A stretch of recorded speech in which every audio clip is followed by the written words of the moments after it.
Magandang umaga, ngayon po'y araw ng Sabado, June 22, 2024. Update po muli sa lagay ng panahon. Ayon sa Pag-asa, southwest monsoon o habagat ang nakakaapekto sa western section ng Southern Luzon, Visayas at Mindanao. Wala namang bagyo o low pressure area na minomonitor sa loob at labas ng Philippine Area of Responsibility na maaaring makapekto sa ating bansa. Ngayong araw, dahil sa habagat, asahan ng maulap na kalangitan na may kalat-kalat na pag-ulan at thunderstorms dyan sa Quezon, Mimaropa, Western Visayas, BRMM, Zamboanga Peninsula, Sac-Sargent at Northern Mindanao.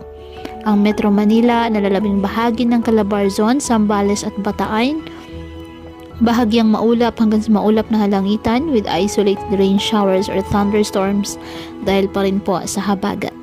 Apektado naman ng mga localized thunderstorms ang nalalabing bahagi ng ating bansa. Kaya patuloy pa rin natin na pinag-iingat ang ating mga kababayan sa banta po ng mga posibilidad ng pagbaha at pagguho ng lupa, lalo na kapag may malalakas na ulan. At ugaliin po na magdala palagi ng payong o hatan mo panangga sa ulan sa tuwing lalabas po ng ating mga tahanan. At yan po muna ang update sa lagay ng panahon ngayong araw. Muli patuloy po tayo na mag-ingat at palaging tandaan, God loves you. Stay safe and God bless.